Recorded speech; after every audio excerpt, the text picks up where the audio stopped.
2. Let's see what happens when you then switch round the teams. Can previous blue team defend? Can the red team attack? Now I have to ask you, man, how many games do you see where you switch around the teams and actually what happens is they don't actually work as well as they should? Yeah, I feel like a lot of games, especially Payload, where it is sort of you'll be in a game for 2-3 rounds and then switch over most of the time. People kind of get set in their ways as the class that they've chosen, and even if it's not the best option for the team, they'll stay as what they were, and that can be a real detriment. I mean, if red, it's common to see maybe 2 or 3 NGs, but if you've got 2 or 3 NGs on blue, that's not gonna work. Yeah, no, I totally agree with you. Speaking of class choice, have you seen the roster lately? Yeah, blue. I mean, I think they want to keep those medals. Now, I think red. Yeah, red's kind of getting something going. They may not. They may be a little bit admin-y, but might have something going. But blue, though, yeah, this can be a fun game. Especially if they go for what I think they're going to go for. That. Oh, to me, red aren't going to stand a chance against that. Oh, and those two have gone. Yeah, they're of the same. Oh, this could be funny. And yes, it's exactly what we thought it was. Unfortunately, it's gotten this far, but not really done anything. It was looking good.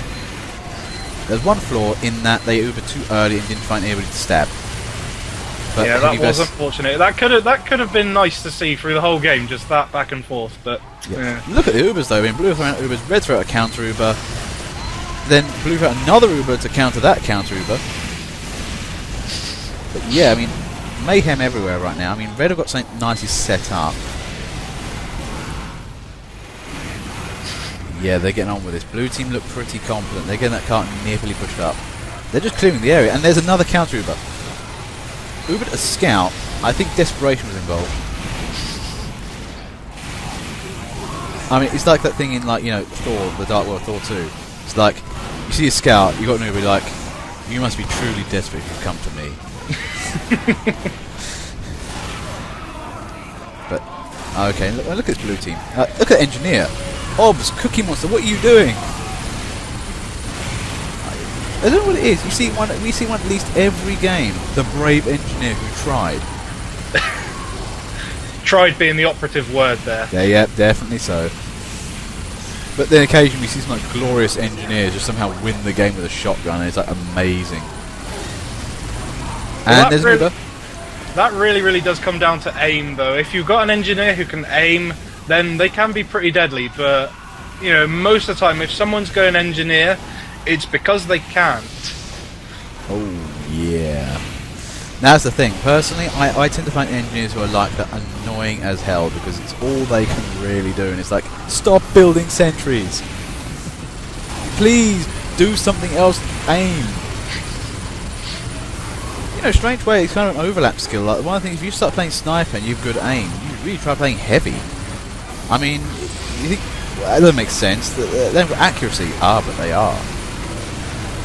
Yeah, heavy is a fantastic class for practicing your aim, just because it lets you continuously shoot, and you can constantly keep trying to track players. It works really nicely as a practice form, and just as it's fun to play normally as well. Yeah, if you get good at it. Oh, what stabs? Oh, Blink there gets a nice stab, but then counter stabbed by Tassu. That must be a double agent right there. But look at this blue team though, 9 minutes on the clock. This is looking good. They're maxing out their time. And, two-door, nicely pushing with medic. Yeah, it's all good. That's a leisurely stroll in terms of cart pushing. But look at me, okay, we're doing fine. Nobody's getting shot. Okay, looks like there are some spawn door shenanigans going on. Oh, let me see.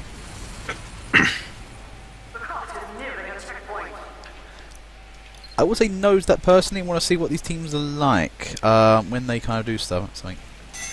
Oops, I may have gone to the wrong spawn door, unfortunately, and I completely missed the cart. Bad commentator. Learn to know which door you're meaning. But yeah, that was quite a rollover. So round 3, I mean, yeah, the auto scrambler kicked in, but simply because one team was way too pro. Yep, no, they've mixed up nicely now. That should make for an interesting game. You know, I said don't scramble because we want to see what teams are like, but you know, when the server does that, them's the rules. If the server does it, you know something's up. It's not just someone raging hard. Yeah, it's like too many DOMs. Okay, team is too pro. Game went too fast. Man, team is way too pro.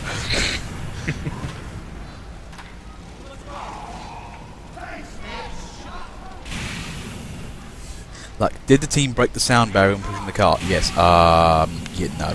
Scramble that. This is what teams are like at the moment. Ooh, red team. Interesting picks. You know, I think we might work that. Blue, on the other hand, I'm not so sure.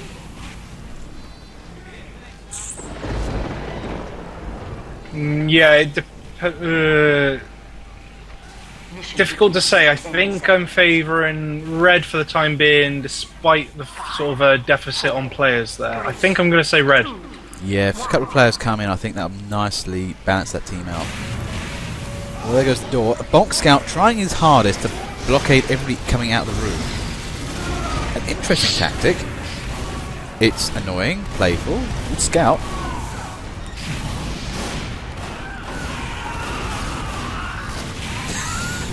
Pitamatic shoots Mahogany Tooth out of the air while on fire, and his corpse is still on fire while immersed in water. Oh, TF2 physics. Now have a look around. I have a feeling, yes. Oh no. Davies had to Uber, and he got nobody to Uber up. It's tragic. Oh, Obs gets a cold crescent. Nice stab down pit.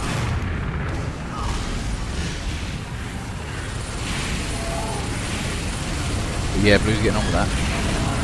Yeah, I really can't tell. I think Blue's actually doing quite well, but then Red has his technical expertise spikes here, so I don't know how to rate this. Yeah, this is a difficult one.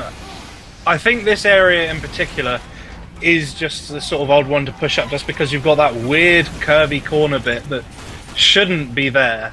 But yeah, you know, it's good access from Red's point of view, and it's good access from Blue's point of view as well. So I don't know. This could be the end of the game here. I mean, you know, Red are keeping up a nice defense here, so I don't know. Yeah, the thing is that what I've been seeing with some of the Red defenses, I've not been seeing teleporters. Now, in my opinion, if you want to hold a defense area, you need a teleport. You need to minimize that huge respawn time on Red.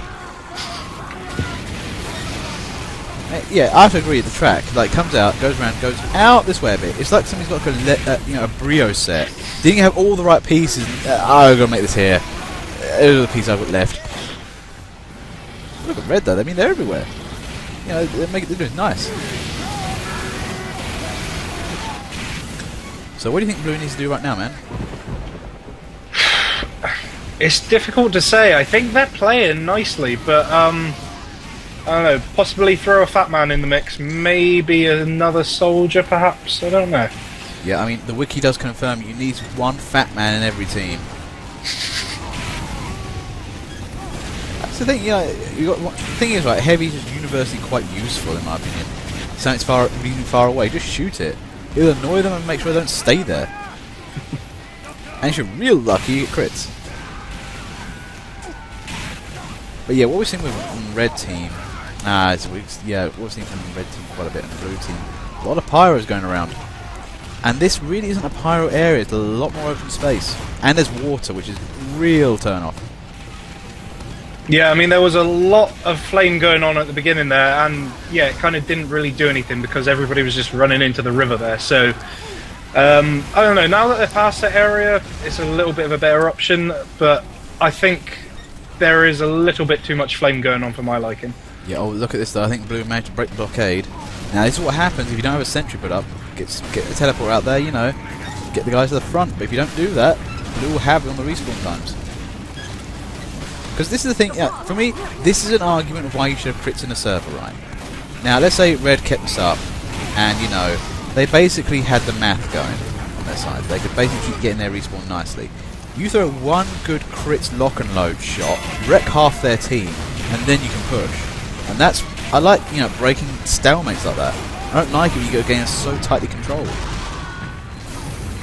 Yeah, it's sort of like the I guess the first-person shooter version of rubber banding in a racing game, but a little bit less annoying. Obstacle Crescent there, using the Ullaport Caber. A brave choice from a bygone age. But yeah, look at this red team. There's confidence on this car. You know, I do like it when a team actually realises what they need to be doing in a game. I mean, how many games have we seen where a team's basically gone, you know what, fun mode, and then suddenly realise they're going to lose? How many times in Hightower?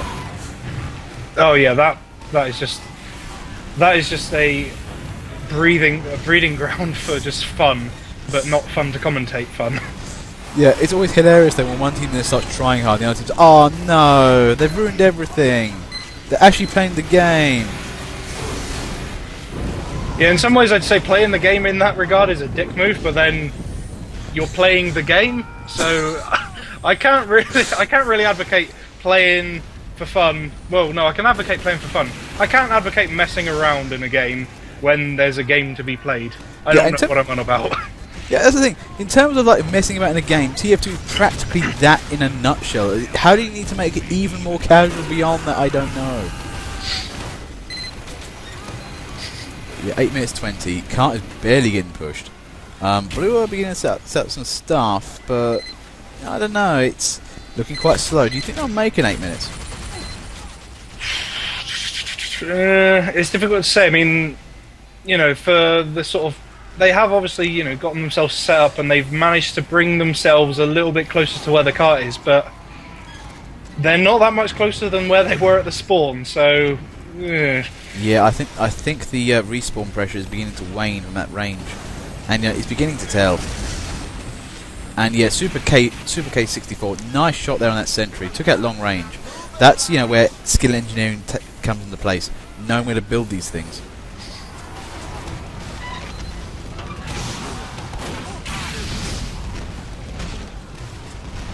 Fish there. Oh, a couple of Demo Knights running around. I do like kind of what they've done with the Demo Knight. Actually, I mean, when back in the day, it was considered like a just a fun thing to do. It was a little bit gimmicky, but now it's actually quite a serious threat in the game. Yeah, I mean, I tend to find that I do quite nicely if I've got the Islander, especially just the fact that once you get a couple of kills, then I don't know, it sort of makes you feel invincible, and you kind of are invincible. You've got like an extra 50 odd health or whatever, and you're doing more damage. Yeah. I mean, the other thing is, the thing I love they changed in the loadouts was that they made the charge and charge fireproof. That has really changed up the game against pyros. Yeah, I think for me, having that extra bonus for the charge and charge makes it a bit more of a viable option. I may actually choose to use it at some point here and there, just because I think the Splendid Screen kind of made the charge and charge a moot point for a while. Yeah, that was it. I mean, that was the whole thing with the bizarre bargaining. It just became too good to really ignore comparatively. 6 minutes. Okay, Blue got a breakaway here. Can they make the best of it? Oh, it's looking good. Oh, I think we've seen a breakaway here. I think Blue are getting on it.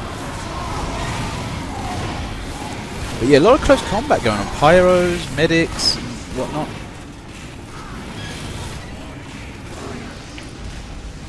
Yeah, I think Red there actually, they were sort of caught with their trousers down. They went for a bit of a flank and then left everybody where the cart was, completely free to move up. And now that it's past that tunnel as well, that really, really gives Blue a lot of breathing room. This upper area now, they can, that's a viable area to start setting up or something like that, and then you just jump down and keep the cart pushed. Oh, look at Nod. Nicely gets the cart over the side there. That's in danger range, that is. Pit there, fighting a struggle. Out and that chumped. Mahongi tooth there. Yeah, shotgun engineer, because you have to. But yeah, it's 5 minutes on the clock. It's looking dangerous. I mean, what is that? That's like a 10-second push. Yeah, if that, actually. If they can manage to get 3 people on the cart, then, yeah, I'd say it's pretty much game over. But yeah, now the thing is, we're seeing some red engineering positions coming up, but they're not. I mean, one's in a. Okay, one's gone. But, as you said before, we're not seeing many engineers in this game. We're not. I mean, sorry, loss of words, but we haven't seen many great engineers in a lot of commentaries. When you get the occasional great engineer, oh, beautiful work.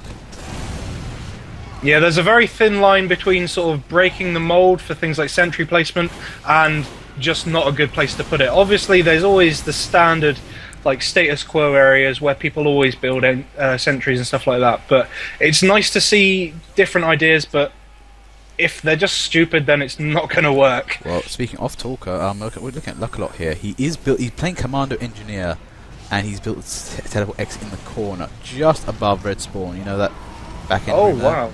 Yeah. Unfortunately, he may have been rumbled. Oh no, we didn't say anything. Oh no. And Super K64 ruins that. We're looking at Luck a lot there. Nice bit of, Commando NG work there, but just no. They found it. 3 minutes on the clock. It's looking a bit tricky. Okay, Mahogany who's got another sentry going up. It's looking good. I think Red just might be able to scrape through. You know, one thing I've seen in quite a while is an Uber. Yeah, that's a very good point, actually. Last round was sort of full of Ubers. This one, very, very devoid of them. And, there are sentries here and there, so an Uber from Blue could push it for them. I mean, yeah, this is where you need a heavy. Get a heavy, take out the sentry, annoy everybody else in the entire red team to go away or die, push the cart to win. And look at the roster. Let's see what's going on here. I mean, yes, look at the roster. Yeah, red for me, that does look... That's a pretty good defensive choice. And I don't know, I think it's a bit more even than it was last time round in terms of dominations, but red have got the upper hand here for sure. Yeah, no, actually the dominators are going up on red team. They are really working this. But yeah, I think red are going to win this in class choices.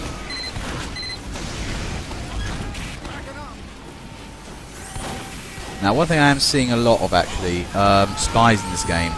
I don't mean to be too patronising, but a lot of, not adequate spy work. We're seeing a lot of spies milling around, getting spy checked. It is a tricky business, spy, but, you can't really rely on it to win the game. Oh, Nod, they're trying to push the cart to victory, but red are just all over that. Yeah, in regards to spy playing, it's always worth a shot. If you feel like you can get certain things done that you wouldn't as another class, it's always worth a shot. But being persistent with a spy, if you keep trying and trying and trying and just end up dying again and again, it's worth just changing. If you can't make something connect after 3 or 4 tries, you've pretty much been rumbled anyway. So it's not something I'd recommend sort of sticking to spy if you're not too confident with it.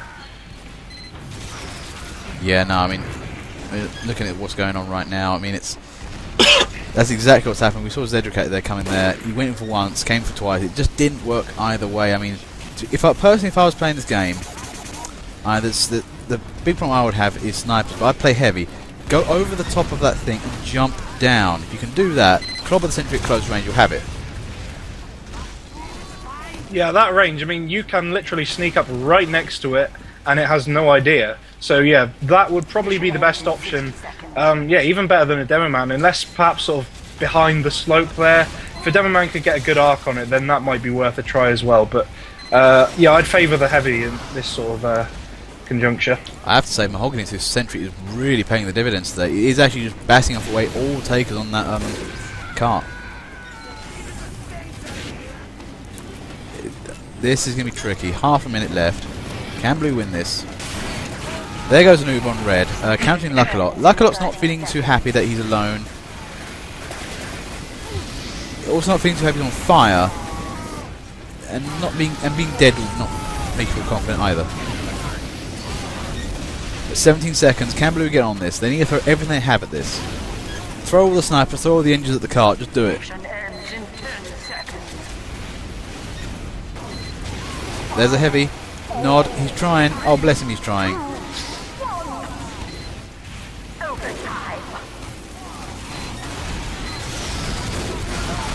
So much trying. But no, this red team has pretty much locked this up tight. That was a good game from red. Good, persistent fallback work and just kept control.